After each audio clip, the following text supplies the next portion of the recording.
Hello बच्चों, स्वागत है आपका हमारे यूट्यूब चैनल ज्ञान गंगा में। आज के इस वीडियो में हम लोग मैथ चैप्टर नंबर 3 चैप्टर का नाम ध्यान रखिएगा। दो चर वाले रैखिक समीकरण का युग यानी pair of linear equation in two variable, ये पूरे चैप्टर का नाम है।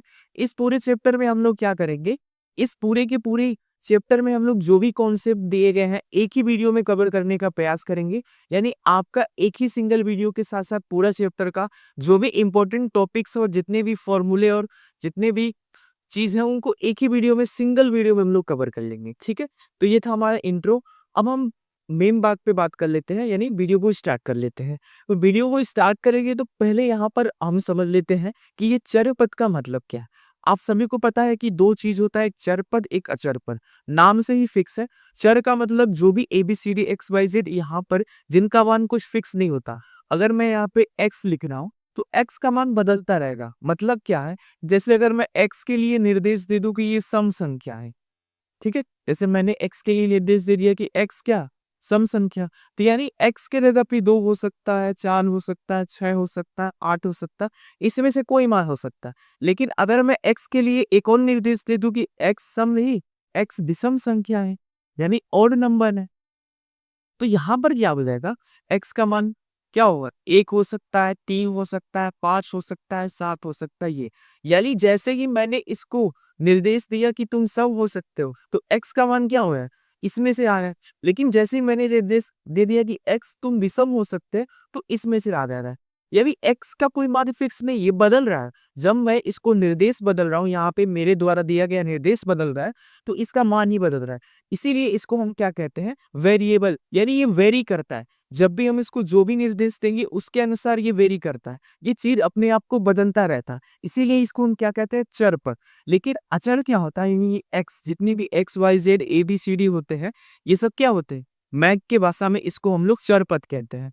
और अचर पद क्या होता है, अचर पद मतलब नॉट वेरिएबल, इसका मान फिक्स होता है। जैसे मान लीजिए मैंने एक रख दिया, यहाँ पे एक लिख दिया तो इसका मान फिक्स है। अब एक की जगह पे मैं कुछ और नहीं लिख सकता हूँ। एक लिखा है तो एक ही लिखा होगा, दो लिखा है तो दो ही लिखा होगा, पांच लिखा है तो पांच ही लिखा होगा, माइनस का पांच लिखा है तो माइनस का पांच ही लिखा होगा।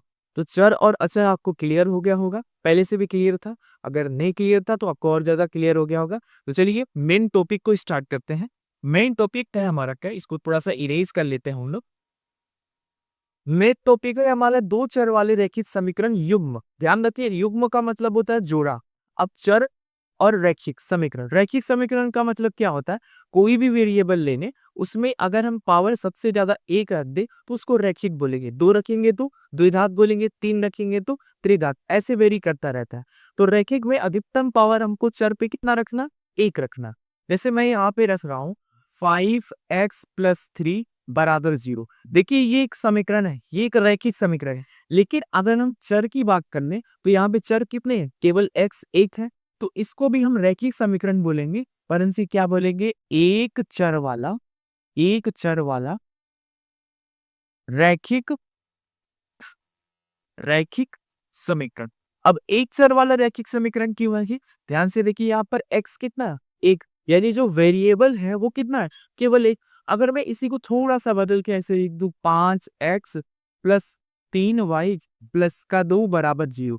अब यहाँ पर देखिए, यहाँ पर वेरिएबल कितना आ गया, x, और ये वेरिएबल कितना आ गया, 2। यानी यहाँ पे दो वेरिएबल आ गया और एक रैखिक समीकरण है।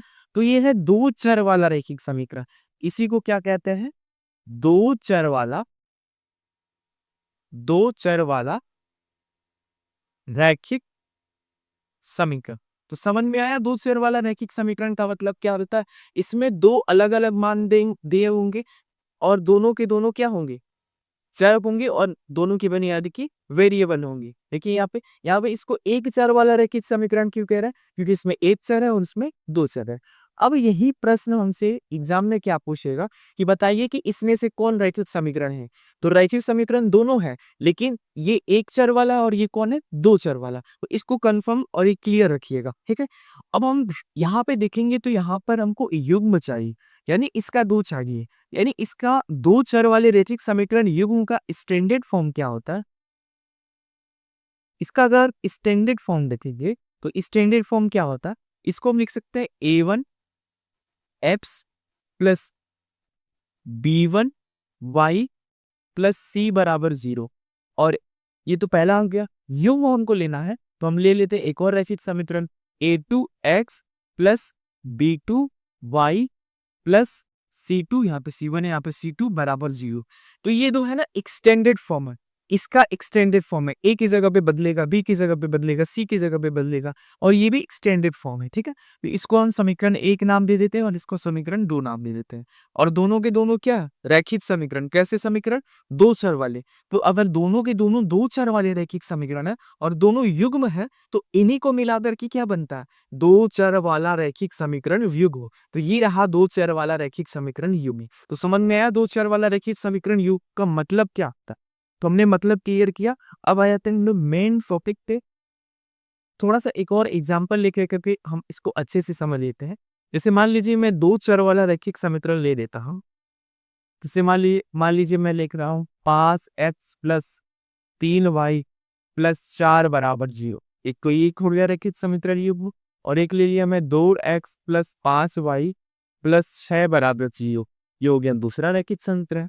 तो यहाँ पे अगर हम मैं कंपेयर करने जाऊं तो ये क्या है, a1x plus b1y plus c1 बराबर 0। और इसको देखेंगे तो a2x plus b2y plus c2 बराबर 0 है ना। अब यहाँ पे जैसे ही आप कंपेयर करने जाएंगे इस दोनों को, तो a1 का मान कितना निकलेगा, 5। ठीक है, और b1 का मान कितना निकलेगा, 3। और c1 का मान कितना निकलेगा, 4। सुन रहे हैं? इसको कंपेयर करने जाएंगे तो a2 का मान कितना निकलेगा, 2। b2 का मान कितना निकलेगा, 5। और c2 का मान कितना निकलेगा, 6। आप कंपेयर करके देखिए, मेरी कैसे कंपेयर किया, a1 देखिए यहाँ भी x है, यहाँ भी x है, यहाँ पे x के बगल में लिखा है a1, यहाँ पे x के बगल में लिखा है 5। इसीलिए a1 कितना हो गया, 5, b1 3, c1 4, a2 2, b2 5, c2 6। तो इस तरह से हम कंपेयर करते हैं। ये कंपेयर हम लोग क्यों करते हैं, क्योंकि रैखिक समीकरण को मिलाकर के तीन कंडीशन बनते हैं। तीनों कंडीशन को हम लोग समझते हैं। तीन कंडीशन आपके सामने सामने क्या क्या बनेगा उसको हम लोग समझते हैं। पहले तीन कंडीशन कौन कौन से बन सकते हैं देख लेते हैं। एक तो कंडीशन ये बनेगा, a1 बटा a2 does not equal to b1 बटा b2। दूसरा कंडीशन ये बनेगा, a1 बटा a2 इक्वल टू b1 बटा b2 इक्वल टू c1 बटा c2। और तीसरा कंडीशन ये बनेगा, a1 बटा a2 बराबर b1 बटा b2 does not equal to c1 बटा c2। अब ये तीन कंडीशन बनेंगे वो दो चर वाले रैखिक समीकरण युग्म को लेकर। तो हम क्या करेंगे, इन तीनों कंडीशन को एक एक करके बनेंगे। और एक और चीज बता देते कि जो द्विघात समीकरण है उसको सॉल्व करने का हमारे सिलेबस के अकॉर्डिंग कितने मेथड पढ़ने, हमको तीन मेथड पढ़ने हैं। पहला मेथड है ग्रासीय विधि द्वारा, दूसरा मेथड क्या है, विलोपन विधि, और तीसरा मेथड क्या है, विस्थापन विधि। यानी हम दो चर वाले रैखिक समीकरण को ग्राकी विधि से सॉल्व करेंगे, विलोपन विधि से सॉल्व करेंगे, विस्थापन विधि से सॉल्व करेंगे। सॉल्व करने का मतलब क्या है, उसमें जो भी वेरिएबल था x और y उसका मान निकाला। तो उसका मान निकालने के लिए हम इन तीन क्या कहिए कंडीशन के आधार पर सॉल्व करेंगे। तीन समझ लीजिए सॉल्व करने के तरीके हैं। और यहाँ पर हम जब भी हम दो वेरिएबल दो चर वाले रैखिक समीकरण युग्म था तो कंपेयर करेंगे दोनों को, तो तीन कंडीशन बन सकते हैं और तीनों कंडीशन को एक एक करके समझ लेंगे। तो हमारा सिलेबस का या टॉपिक का मेन जो पार्ट है वो ये नहीं है, इसको समझना, बस इतना समझा चैप्टर खत्म। तो आइए एक एक करके सबको समझते हैं। तो आइए सबसे पहले जो हमारे तीन कंडीशन बन रहे थे रैखिक समीकरण को लेकर के, हमारे जो तीन कंडीशन बन रहे थे, पहले उन तीन कंडीशन को समझ लेते हैं। तीन कंडीशन कौन कौन बन रहे थे। अगर मैं पहला कंडीशन लिख दूं तो बन रहा था a1 बटा a2 does not equal to b1 बटा b। अब देखिए ये कंडीशन कब बनता है, जब भी हम दो रैखिक समीकरण को कंपेयर करेंगे। तो कंपेयर करने पे अगर a1 और a2, ठीक है, पता है क्या होता है, यहाँ ये x का गुणांक होता है और ये भी x का गुणांक होता है। लेकिन ये दूसरे समीकरण का, ये दूसरे समीकरण का।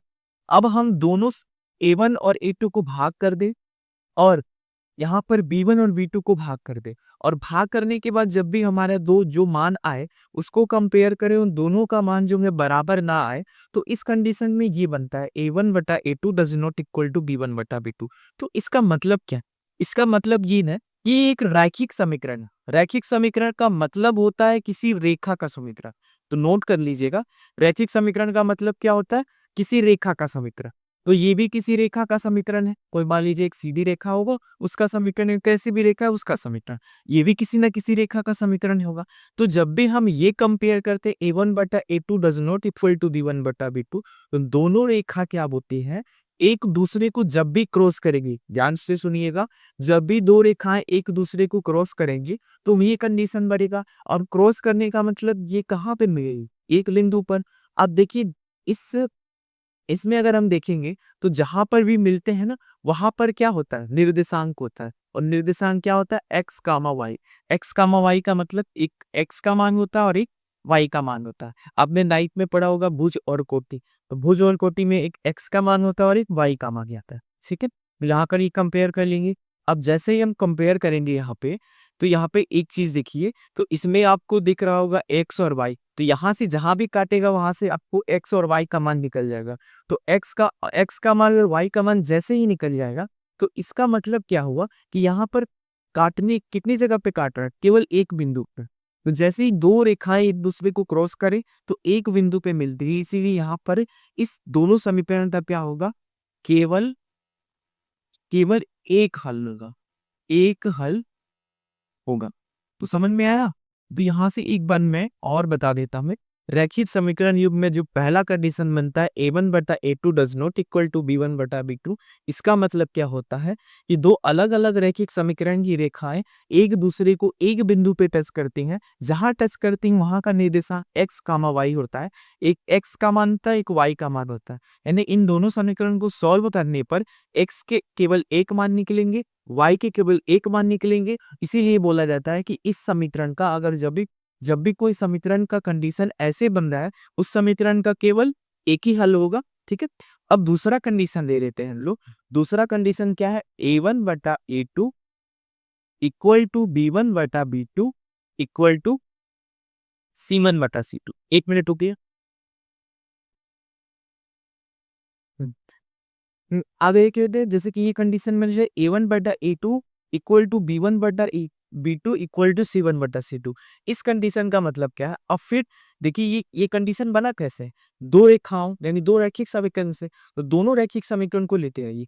तो ये कंडीशन जब भी बनेगा, जब भी हम अनुपात को देखिए, इन सभी दोनों रैखिक समीकरण के जो अचर पद है उनको आपस में डिवाइड करके अनुपात निकालेंगे। तो अनुपात में जब भी ये कंडीशन बनेगा, उस कंडीशन में एक रेखा और दूसरी रेखा, मान लीजिए इसका ये रेखा 1 है और ये रेखा 2 है। तो एक रेखा और इसी के ऊपर दूसरी रेखा, मतलब एक रेखा के ऊपर दो रेखा एक दूसरे के ऊपर संपाती हो।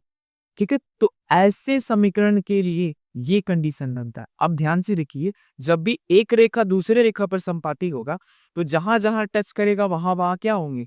एक्स और वाई के क्या होंगे? मान के। मान लीजिए यहाँ टच कर रहा है, यहाँ भी एक्स और वाई का मान होगा। यहाँ भी टच कर रहा है तो एक्स और वाई का मान होगा। यानी जब भी एक रेखा दूसरी रेखा के ऊपर टच करे, टच करने के लिए कंडीशन क्या बनेगा? ये बनेगा। यानी एक रेखा दूसरी रेखा पर संपाती हो, तो उस कंडीशन में एक्स और वाई के कितने मान होंगे? अनेक मान होंगे। तो इसीलिए जब एक रेखा दूसरे रेखा पर टच करती है तो वहां पर कितने मान होते हैं? अनेक मान। ठीक है, यानी जहां ये टच कर रही है वहां पर अनेक मान होंगे। किसके? इस रैखिक समीकरण में एक्स और वाई के। ठीक है, तो ये चीज ध्यान रखिएगा। तीसरा कंडीशन क्या बनता है? तीसरा कंडीशन बनता है A1/A2 equal to B1/B2 equal not, मतलब does not equal to C1/C। ठीक, अब देखिए, इसमें कई बार कंफ्यूजन हो जाता है। कंफ्यूजन को दूर करने के लिए आप क्या कीजिए, देखिए सब बराबर, तो जब सब बराबर है यानी एक के ऊपर एक, इसमें आखिरी वाला अनुपात बराबर नहीं है, यानी दूसरा और आखिरी अनुपात बराबर नहीं है, पहला और दूसरा अनुपात बराबर है। तो उस कंडीशन में क्या होंगे? जब भी ऐसा कंडीशन बनेगा, तो ऐसे कंडीशन में मान लीजिए कि रेखा 1 है और एक रेखा 2 में, तो यह कंडीशन तब बनता है जब दो रेखाएं एक दूसरे के पैरेलल हो, समानांतर हो। समानांतर का मतलब क्या हो गया कि यह दोनों रेखा एक दूसरे से मिले ही ना, कहीं भी बढ़ा दीजिए, कहीं भी ले जाइए, इनके बीच में मिलने का कोई सवाल ही पैदा नहीं। तो ऐसा कंडीशन ये वाला होता। और इस कंडीशन में आप खुद सोचिए, जब ये दोनों रेखाएं एक दूसरे से मिलेंगी ही नहीं तो एक्स और वाई का मान निकले रहेगी। यहाँ पर मिल रहे हैं कितनी जगह पे, एक जगह पे, इसीलिए एक्स और वाई का कितना मान निकल रहा है, एक मान निकल रहा है। यहाँ पर एक्स और वाई कितना मिल रही है, जब एक के ऊपर एक ही है तो रेखा एक दूसरे से अनंत बार मिल रही है, इसीलिए इसका मान कितना है, अनेक है। और यहाँ पर जब रेखा मिल ही नहीं रही है तो मान कुछ निकलेगा, नहीं निकलेगा। तो इसीलिए इसका मान क्या होगा, कोई नहीं, कोई हल नहीं, कोई हल नहीं, या एक्स और वाई का कोई मान नहीं। तो ये तीन कंडीशन ध्यान रखिएगा, एग्जाम में डायरेक्ट आपसे प्रश्न पूछता। तो निकालेंगे कैसे हम, दो रेखिक समीकरण दिया होगा, दोनों का स्टैंडर्ड फॉर्म ऐसे लिख देंगे। लिखने के बाद कंपेयर करेंगे। जब भी आपको a1 बटा a2 does not equal to b1 बटा b2 मिले तो हम ये कंडीशन लगा देंगे। इसका मतलब एक जगह पे टच करेगा, एक दूसरे को क्रॉस करके एक बिंदु पे टच करेगा, एक बिंदु पे टच, एक मान निकला। अब एक के ऊपर एक है, कई जगह टच कर रहा है, कई मान निकला। अब एक भी जगह टच नहीं कर रहा है, एक समानांतर एक भी जगह टच नहीं, कोई मान नहीं निकला। तो इस तरह से हम क्या कर सकते हैं, दो रैखिक समीकरण का कंपेयर करके उसमें से हम तीन कंडीशन बना के सॉल्व कर सकते हैं। ठीक है, अब आ जाते हैं हम लोग, जब भी रैखिक समीकरण दिया रहेगा तो उससे हम विलोपन विधि, ग्राफी विधि और विस्थापन विधि से इक्वेशन को सॉल्व करके एक्स और वाई का मान कैसे निकालते हैं। तो चलिए उसको देखते हैं। अब मैं आपके सामने एक छोटा सा दो एग्जाम्पल रख रहा हूं। इस एग्जाम्पल को हम लोग ग्राफी विधि, विलोपन विधि, प्रतिस्थापन विधि, तीनों विधियों से सॉल्व करेंगे और तीनों विधि में आप देखेंगे एक्स और वाई का मान सेम आएगा। ठीक है, तो सबसे पहले हम इस विधि को किससे सॉल्व करते हैं। तो चलिए सबसे पहले हम इस विधि को ग्राफीय विधि से सॉल्व करते हैं। सबसे पहले हम इस विधि से सॉल्व करेंगे, ग्राफीय विधि। अब देखिए ग्राफीय विधि क्या होता है, अब ध्यान से देखेंगे आप। तो ग्राफीय विधि में क्या होता है, आप यहां से क्या कीजिए, सॉल्व कीजिए। कैसे सॉल्व करेंगे, देखिए यहाँ पे हम सॉल्व करेंगे अगर, तो एक समीकरण उठाइए, पहला समीकरण कितना, x प्लस वाई। तो यहाँ पे क्या कीजिए, x लिखिए, y लिखिए। अब यहाँ पर एक चीज कंडीशन बना लीजिए, कंडीशन ये बनाइए, दो कंडीशन बनाइए। एक में क्या कीजिए, यहाँ पे अगर पहला समीकरण लिखेंगे तो x प्लस वाई का मान कितना है, 18। x प्लस वाई का मान कितना है, 18। अगर मैं x का मान अपने अनुसार 0 रख लेता हूँ तो x का मान जैसे ही मैं 0 रखूंगा तो y का मान कितना आ जाएगा, 18 आ जाए। खुद सोचिए, अगर x का मान 0 होगा तो y का मान कितना होगा, 18 होगा। अब देखिए दूसरा कंडीशन में क्या कर रहा हूँ, x का मान मैं थोड़ा सा और बढ़ा के रख लेता हूँ, 8 रख लेता हूँ। जैसे ही मैं x का मान 8 रखूंगा तो y का मान कितना हो जाएगा, y का मान कितना हो जाएगा, 18 में से 8 घटाइए कितना होगा, 10 होगा। यानी x का मान अगर मैं 8 रख रहा हूँ तो y का मान कितना आ रहा है, 10 आ रहा है। समझ रहे हैं? तो पहले कंडीशन से, पहले समीकरण से मैंने ये दो कंडीशन बना ली। अब दूसरे कंडीशन पे आने, तो दूसरे कंडीशन से भी हम दो समीकरण बना लेंगे, या दो इक्वेशन बना लेंगे। इसमें भी हम x और y को रखते हैं। दूसरे समीकरण में देखेंगे, अगर मैं x को क्या कर रहा हूँ, पूरा अपने हिसाब से सोचिए, माइनस में जा रहा है ये, तो अपने हिसाब से सोचिए। अगर मैं x को क्या करूँ, 0 रख लेता हूँ। ठीक है, तो x को अगर मैं 0 रखूंगा तो y का मान कितना आएगा, माइनस का तक। ठीक है ना, x को अगर मैं यहाँ पे 0 रखूंगा तो यहाँ माइनस का y बराबर में, लेकिन y बराबर माइनस का 6। ठीक है, अब दूसरा कंडीशन मैं इस पे अप्लाई करूंगा तो x का मान मैं थोड़ा और बड़ा रख लेता हूँ ताकि मैं इसको, चलिए 6 रख लेता हूँ, x का मान 6 रख लेता हूँ। तो x का मान 6 रखूंगा तो 6 गुल जाएगा तो घट जाएगा, x का मान 6 रखने पे y का मान 0। समझ में आया? तो ऐसे थे, सबसे पहले हम क्या करेंगे, दो कंडीशन बनाएंगे, दो कंडीशन बनेगी। अब यहाँ पर कंडीशन बनाने के बाद आपको ग्राफ दिया जाएगा एग्जाम में। जब भी आपको ग्राफी विधि से सॉल्व करने के लिए बोला जाए तो आपको एग्जाम में ग्राफ जरूर मिलेगा। तो ग्राफ मिलेगा तो ग्राफ पर हम लोग सॉल्व कैसे करेंगे, तो ग्राफ आपका ऐसे होगा। इसमें सबको पता है कि ये वाई एक्सिस होता है, ये क्या होता है, वाई डैश होता है, ये एक्स एक्सिस होता है और ये क्या होता है, एक्स डैश। एक्स डैश का मतलब ये मूल बिंदु होता है, मूल बिंदु का मतलब यहाँ एक्स का मान भी 0 होता है, वाई का मान भी 0 होता है, क्योंकि यहाँ पर ना एक्स पे चलते हैं ना वाई पे चलते हैं। दोनों कंडीशन मान लीजिए, दोनों का शुरुआती बिंदु है, इसे ये दोनों का मान क्या होता है, 0 होता है। तो यहाँ पर अगर आप ध्यान से देखेंगे ये सब वैल्यू क्या होती है, प्लस प्लस प्लस, यानी इस पे भी प्लस होता है और इस पे भी ये वैल्यू क्या होती है, प्लस प्लस प्लस। और इसमें ये क्या होता है, ये value minus minus minus minus, इसमें भी ये वैल्यू माइनस माइनस माइनस, यानी यहाँ पर x प्लस, यहाँ पे x माइनस, यहाँ पे y प्लस, यहाँ पे y माइनस, तो 4 कंडीशन बनते। अब यहाँ पे आप क्या कीजिए, इसको थोड़ा सा हम गा लेते हैं। अब एग्जाम में आपको ऐसे ग्राफ मिलेगा, एक एक पॉइंट आप डिनोट कर लीजिएगा, इसको 1 कीजिए, इसको 2 कीजिए, इसको 3 कीजिए, इसको 4, इसको 5, इसको 6, इसको 7, इसको 8। देखिए अधिकतम कितना है, x का अधिकतम मान 18, तो ऐसे भी नोट कर लेंगे। इसको कैसे करेंगे हम लोग, 1 2 3 4 5 6 7 डिनोट कर लिया, 18 तक डिनोट करना पड़ेगा। इसमें स्पष्ट रूप से मैं नहीं बता सकता, बस मैं आपको तरीका बता दे रहा हूँ, ठीक। तो तरीका ऐसे हो जाएगा, यहाँ पे ये 1 2 3 ऐसे डिनोट कर ले। अब डिनोट करने के बाद पहला कंडीशन देखिए, मान लीजिए x का मान अगर मैं 0 रख रहा हूँ तो y का मान कितना आ रहा है, 18। तो h 0 कहाँ ये रहा, और y 18 क्या है, मान लीजिए इसी पे कहीं होगा y 18, यहाँ पे, यहाँ हो गया y 18, चाहे मैं ये नहीं मान देता हूँ, मान लेता हूँ मैं यही मान रहा हूँ, ठीक है। तो यहाँ पे है 0 और 18, ये हो गया 0 और 18। और ये देखिए 8 और 10, अगर मैं y को क्या रख, x को 8 रख रहा हूँ, y का मान कितना 10 हो रहा है। अगर x को मैं 8 रख रहा हूँ तो x ये रहा 8, y मान लीजिए यहाँ कहीं होगा 10, तो 8 का वहाँ कितना हो जाता है, 10 हो जाएगा। तो इसको मैं मिला दूंगा तो ये एक रेखा दिखाए, क्या दिखाएगा, रेखा। ये किसको दिखाएगा, ये दिखाएगा हमारा हाँ ये रेखा इसको दिखाएगा, पहले वाले समीकरण को, x प्लस वाई बराबर 18। ठीक, हमको पता है ये किसी न किसी रेखा का मान था, वो किस रेखा का मान था उसको हम ग्राफी विधि से निकाल सकते हैं, समझ में आया। ग्राफी विधि से हम लोग ऐसे रेखा का मान निकालते हैं। अब जैसे इसको निकाले हैं, उसको उसको भी ऐसे ही निकालेंगे, इस वाले समीकरण को भी। अब देखिए यहाँ पर मैं स्पष्ट नहीं बता सकता, इसके लिए मुझे क्या करना पड़ेगा, ग्राफ अच्छे से लेकर के उस पर समझाना पड़ेगा। तो मैं इसको एक अगले वीडियो में अच्छे से समझा दूंगा। आप बस इतना समझ लीजिए कि इसका भी जैसे एक रेखा का ग्राफ बन गया, वैसे इसका इसका भी एक रेखा का ग्राफ बनेगा। अब ये दोनों रेखाएं जहां भी मिलेंगी वहां पर x और y का मान हो जाएगा, ठीक है। तो समझ में आया, जहां भी ये दोनों रेखाएं मिलेंगी, जिस बिंदु पे टच करेंगी, मान लीजिए कई जगह टच कर रही है तो x और y के मान कई होंगे। अगर मान लीजिए एक जगह टच कर रहा है तो x और y का मान केवल एक होगा। मान लीजिए आप कहीं नहीं टच कर रहा है तो x और y का मान निकलेगा ही नहीं।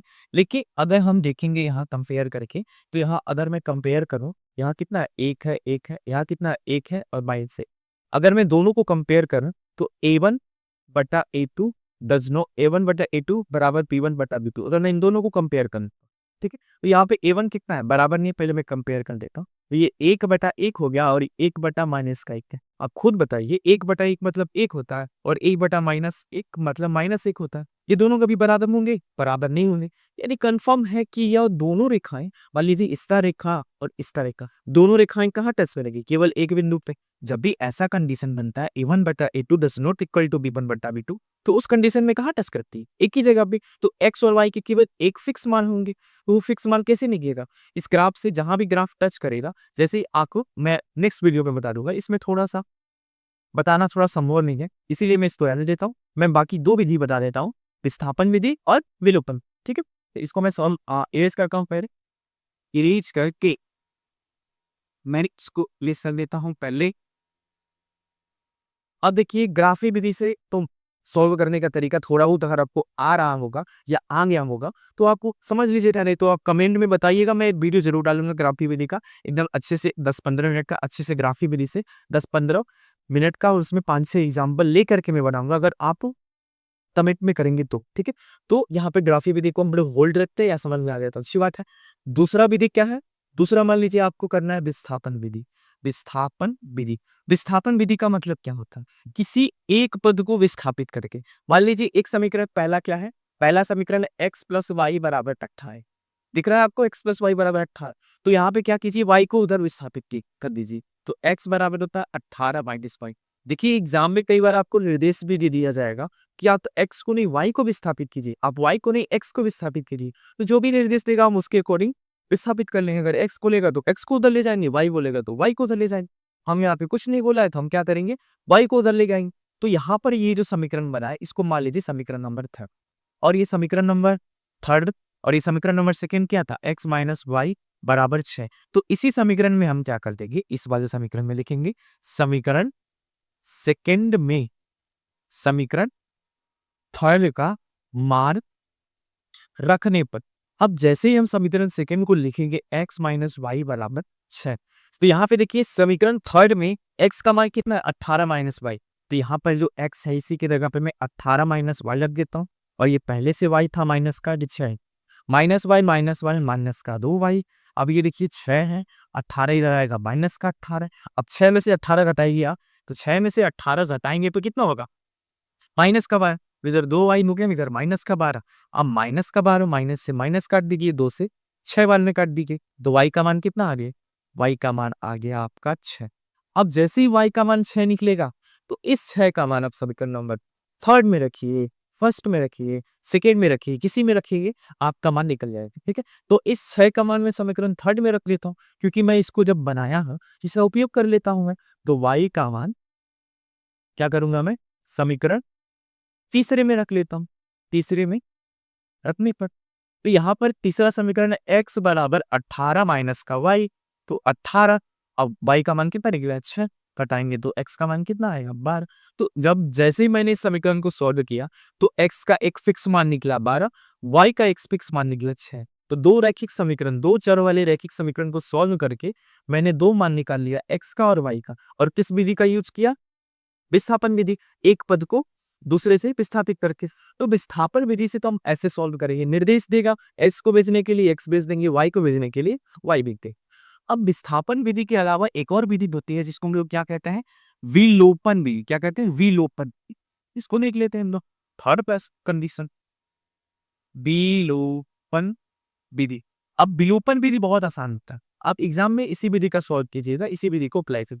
विलोपन विधि का मतलब क्या होता है, किसी एक पद को विलुप्त कर दीजिए। मान लीजिए दो कंडीशन दिया है, दो समीकरण दिया है, तो अगर मैं इस दोनों समीकरण को जोड़ दूं, प्लस कर दूं, समीकरण को जोड़ने का तरीका ध्यान रखिएगा।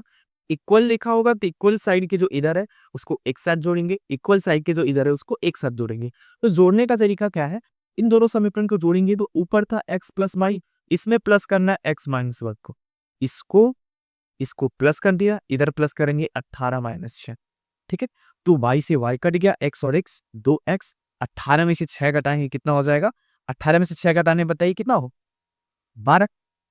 2 से कट जाएगा, x का मान कितना आ गया 6, एक में एक यहाँ पे प्लस करना है ना, सॉरी सॉरी सॉरी, यहाँ पे प्लस होगा, तो 18 6 कितना हो जाएगा 24। 2 से कटेगा 12 हर में, तो x का मान कितना आएगा 12 आ जाएगा। और उस समीकरण से हमने सॉल्व किया था किससे, विस्थापन विधि से, तो भी x का मान कितना आया था 12 आया था। अब यह x का मान 12 निकला, आप चाहिए इसमें रखिए चाहे इसमें रखिए, हम छोटा समीकरण देखते हैं, छोटा समीकरण ये दिखा, इसी में रख देंगे। समीकरण सेकेंड में क्या कर देंगे, y का मान, x का मान ना, x का मान रखने पर, तो जैसे ही हम लोग रखेंगे तो यहाँ पर क्या हो जाएगा 12 माइनस का y बराबर 6, माइनस को इधर भेजिए 6 को इधर भेजिए, 12 माइनस 6 बराबर y, कटा देंगे y बराबर 6, तो y का मान 6 और x का मान 12। तो विस्थापन विधि से भी हम लोग ऐसे सॉल्व कर सकते हैं। एक और विधि मैं आपको बता देता हूँ, वो विधि नहीं है, विस्थापन विधि का ही रूप। अगर जब भी आपको एमसीक्यू फॉर्मेट में मिले एक्स और वाई का मान, आपको फिक्स कोई बोलेगा कि आप इस विधि से कीजिए, और बोल दीजिए बोला आप मान निकाल के तुरंत बताइए, जैसे कि बहुविकल्पी प्रश्न होता है, तो उसमें हम लोग क्या करेंगे, इतना लंबा चौड़ा हम इक्वेशन नहीं बनाएंगे। जब भी आपको ऐसा कंडीशन दिखे इसमें ना x के साथ कुछ हो ना y के साथ कुछ हो, दो ऐसे इक्वेशन दिख जाए, तो उसमें अगर मान लीजिए आपको बड़ा वाला मान जो पहले लिखा हो x का मान निकालना हो, तो इस साइड के दोनों समीकरण को जोड़िए, 18 प्लस 6 2 से भाग कर दीजिए। y का मान निकालना को तो इस दोनों समीकरण को घटाइए और 2 से भाग कर दीजिए। एक बार और सुन लीजिए, x और y ऐसे दो कंडीशन दिया हो, x का मान निकालना है, दोनों इक्वेशन दोनों वैल्यू वाले को जोड़ेंगे, 2 से भाग कर देंगे, y का मान निकालना है, दोनों को घटाइए, 2 से भाग कर दो। यहाँ पे x बड़ा होता है इसीलिए जोड़ के आधा किया, यहाँ पे y छोटा होता है इसीलिए घटा के आधा किया। 18 से कितना होता है 24, आधा करेंगे 12, यहाँ पे कितना होता है 12, आधा करेंगे 6, y का मान 6, x का मान 22। तो जैसे एमसीक्यू वाले प्रश्न है, बहुविकल्पी प्रश्न है, तो उसको ऐसे सॉल्व करेंगे, x का मान निकालना है, जोड़ के आधा किया, y का मान निकालना है, घटा के आधा किया। y का मान मतलब छोटा मान, अगर आपको उधर दे देगा तभी y और x इधर दे देगा, तो ध्यान रखिएगा उधर वाला मान बड़ा होता है, क्योंकि खुद देखिए आप वो बड़े में से छोटे को बिना घटाएंगे तभी ना 6 मिलेगा, तो x का मान बड़ा होगा तभी ना y को घटाना है, इसीलिए हम क्या करते हैं, उधर वाले x को हम बड़ा मान करके जोड़ करके आधा, y को छोटा मान करके घटा करके